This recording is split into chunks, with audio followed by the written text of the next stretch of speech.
33º dia. Deus tem vida em abundância para nós. Vamos viver cada segundo intensamente. Êxodo 29. Esta será a cerimônia de consagração dos sacerdotes. Escolha um touro e 2 carneiros saudáveis e sem defeito. Com a melhor farinha, mas sem fermento, faça pães e bolos misturados com azeite e bolos achatados e untados com azeite. Ponha tudo num cesto e leve junto o touro e os 2 carneiros. Conduza Arão e seus filhos à entrada da tenda do encontro e lave-os com água. Em seguida, as vestimentas. Vista Arão com a túnica, o manto do colete, o colete e o peitoral, dobrando o colete sobre ele com um cinto bordado. Ponha o turbante na cabeça dele e sobre o turbante a coroa sagrada. Depois é hora de ungir. Derrame o óleo sagrado sobre a cabeça de Arão. Logo após, traga os filhos de Arão, vista-os com as túnicas, envolva-os com os cintos, Arão e os filhos, e ponha os barretes sobre a cabeça de cada um. O sacerdócio deles é sustentado pela lei e é permanente. Vou dizer agora como você ordenará Arão e os filhos. Traga o touro para a tenda do encontro, e Arão e seus filhos porão as mãos sobre a cabeça do animal. Então você imolará o touro na presença do Eterno, à entrada da tenda do encontro. Pegue um pouco de sangue do touro e com o dedo borrife as pontas do altar. Derrame o resto do sangue sobre a base. Depois, pegue toda a gordura que recobre as vísceras e envolve o fígado e os rins e queime sobre o altar. Mas a carne, o couro e o excremento do animal deverão ser queimados por completo fora do acampamento. É uma oferta de perdão. Em seguida, traga um dos carneiros. Arão e os filhos deverão impor as mãos sobre a cabeça do animal, que será imolado. O sangue será jogado contra o altar, em volta dele. Corte o carneiro em pedaços, lave as vísceras e as pernas. Junte os pedaços com a cabeça e queime o carneiro todo sobre o altar. É oferta queimada ao Eterno, um aroma agradável para ele. Então, traga o segundo carneiro. Arão e os filhos deverão impor as mãos sobre a cabeça do animal, que deverá ser imolado. Pegue um pouco do sangue e esfregue-o contra o lóbulo da orelha direita de Arão e também dos filhos, sobre o polegar da mão direita e sobre o dedão do pé direito de todos eles. O resto do sangue deverá ser aspergido por todos os lados do altar. Pegue um pouco do sangue que estiver sobre o altar, misture com um pouco de óleo sagrado e faça a aspersão sobre Arão e suas roupas e sobre seus filhos e as roupas deles, para que Arão, filhos e roupas sejam santificados. Retire a gordura do carneiro, a parte gorda da cauda, a gordura que recobre as vísceras, o lóbulo do fígado, os rins com a gordura que está sobre eles e a coxa direita. Esse é o carneiro da ordenação. Do cesto que está na presença do Eterno, pegue um pão, um bolo com azeite e um bolo achatado. Ponha todas essas coisas nas mãos de Arão e dos seus filhos, que as moverão diante do Eterno. É uma oferta movida. Depois de movidas, pegue-as de volta e queime-as também sobre o altar. Um aroma agradável ao Eterno, um presente oferecido a ele. Em seguida, tome o peito do carneiro que pertence a Arão e mova-o perante o Eterno, uma oferta movida, e essa será a sua parte. Consagre o peito da oferta movida e a coxa que foi apresentada. Essas são as partes do carneiro da ordenação que pertencem a Arão e seus filhos. Eles sempre deverão receber essa oferta dos israelitas e deverão apresentá-la regularmente após retirá-la das ofertas de paz. Os trajes sagrados de Arão deverão ser repassados a seus descendentes, de modo que sejam ungidos e ordenados com eles. O filho que o suceder como sacerdote deverá usá-los durante 7 dias e entrar na tenda do encontro para ministrar no lugar santo. Pegue o carneiro da ordenação e cozinhe sua carne no lugar santo.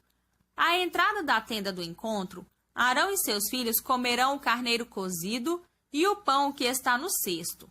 Expiados por essas ofertas, ordenados e consagrados por elas, eles são os únicos autorizados a comê-las. Ninguém de fora deve comê-las, pois elas são sagradas. Tudo o que sobrar do carneiro da ordenação e o pão que ficar até a manhã seguinte deverão ser queimados. Não comam desses restos, porque são sagrados. Faça tudo o que estiver relacionado com a ordenação de Arão e de seus filhos, exatamente como tenho ordenado ao longo dos 7 dias. Todos os dias ofereça um touro como oferta de perdão. Ofereça sobre o altar quando fizer expiação por ele. Você deve ungir e consagrar o altar, fazer expiação por ele e consagrá-lo por 7 dias. O altar ficará permeado de santidade e qualquer pessoa que o tocar se tornará santa. Sobre o altar, ofereça o seguinte: 2 cordeiros de 2 anos, todos os dias, um pela manhã e outro no fim da tarde. Com o sacrifício do primeiro cordeiro, ofereça um jarro cheio da melhor farinha, mais 1 litro de azeite de oliva puro e 1 litro de vinho como oferta derramada. O sacrifício do segundo cordeiro, apresentado ao anoitecer, também deve ser acompanhado pelas mesmas ofertas de cereais e ofertas derramadas do sacrifício da manhã, um aroma agradável, um presente para o Eterno. Essa deverá ser a oferta queimada, oferecida regular e diariamente ao Eterno, geração após geração, feita à entrada da tenda do encontro. É ali que os encontrarei, que falarei com vocês, que me encontrarei com os israelitas, lugar santificado pela minha glória. Também santificarei a tenda do encontro e o altar. Santificarei Arão e seus filhos, para que me sirvam como sacerdotes. Eu me mudarei para lá e habitarei com os israelitas. Serei o Deus deles, e eles saberão que eu sou o Eterno, que os tirou da terra do Egito para que pudesse habitar com eles. Eu sou o Eterno, o seu Deus. Candelabro e seus utensílios, o altar de incenso, o altar das ofertas queimadas e seus utensílios e a bacia com sua base. Você deverá consagrar estes objetos para que fiquem permeados de santidade, e qualquer pessoa que tocar neles se tornará santa. Em seguida, você deverá ungir Arão e seus filhos. Consagre-os como sacerdotes a mim. Diga aos israelitas: este será o meu óleo sagrado da unção para todas as suas gerações. Não deve ser usado pelo cidadão comum, nem reproduzido para uso próprio. É óleo santo, que continue santo.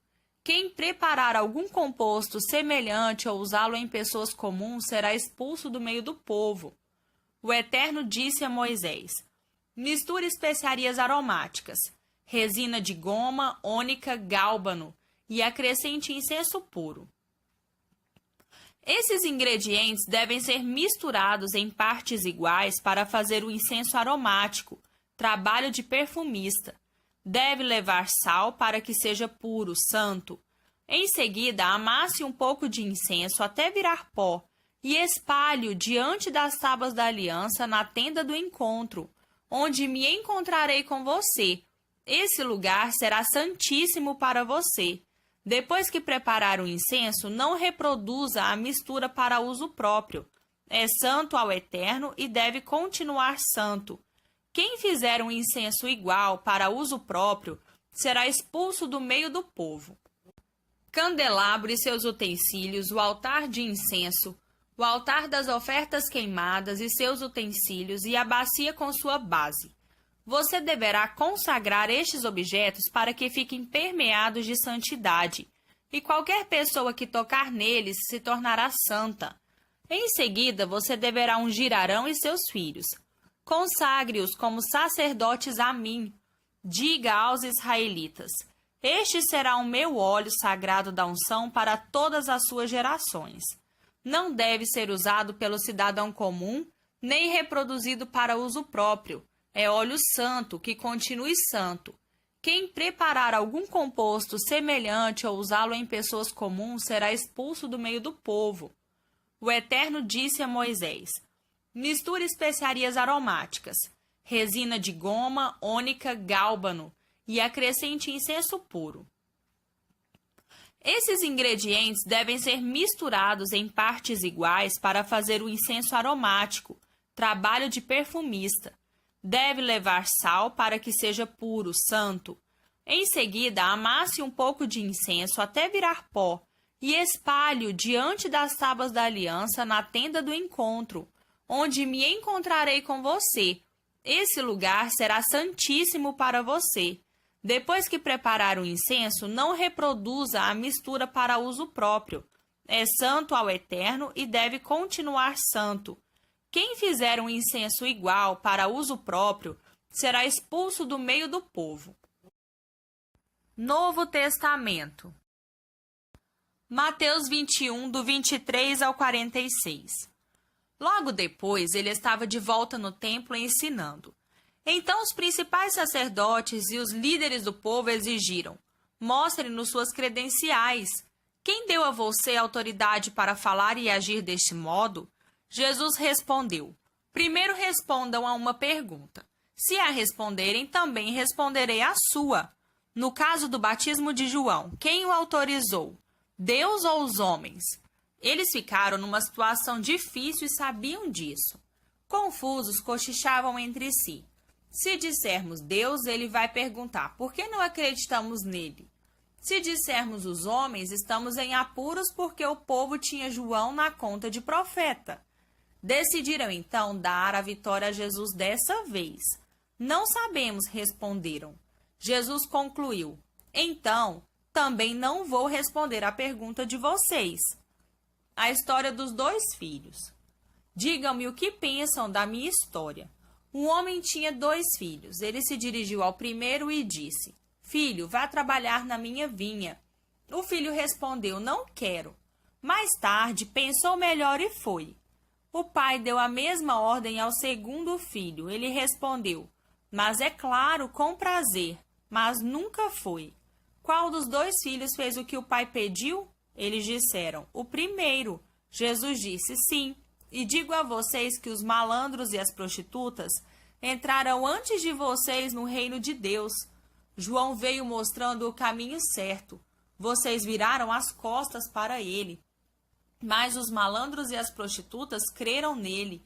Mesmo quando vocês viram a vida deles transformada, não quiseram mudar a de vocês também e crer nele. Vou contar outra história. Ouçam com atenção. Havia um homem, um rico fazendeiro, que plantou uma vinha. Cercou-a, fez um tanque de espremer as uvas, construiu uma torre de vigilância, arrendou-a aos lavradores e saiu em viagem. Quando chegou a época da colheita, ele enviou seus empregados para receber sua parte nos lucros. Os lavradores agarraram o primeiro empregado e o espancaram. O segundo foi assassinado. Eles apedrejaram o terceiro. O fazendeiro enviou outros empregados, mas eles já receberam o mesmo tratamento. Já quase sem esperanças, decidiu enviar seu filho pensando: meu filho eles vão respeitar. Mas quando os lavradores viram o filho do fazendeiro, esfregaram as mãos cheios de cobiça e disseram: este é o herdeiro, vamos matá-lo e ficar com a vinha. Então o agarraram e o mataram ali mesmo. Diga-me, quando o fazendeiro da vinha voltar, o que acham que ele vai fazer com os lavradores? Vai matá-los, vai se livrar dessa gente. Depois arrendará a vinha a outros que irão dividir os lucros com ele quando chegar a hora. Jesus respondeu: e vocês podem confirmar nas Escrituras. A pedra que os pedreiros rejeitaram é agora a principal. Isso é obra de Deus. Nós esfregamos os olhos, custando a crer nisso. Assim é com vocês. O reino de Deus será tirado de vocês e entregue a pessoas que viverão plenamente a vida do reino. Quem tropeçar nessa pedra será despedaçado, e aquele sobre quem a pedra cair ficará esmagado. Quando os líderes religiosos ouviram a história, entenderam que o recado era para eles, por isso queriam prender Jesus, mas, receosos da opinião pública, recuaram, pois muitos o consideravam um profeta de Deus.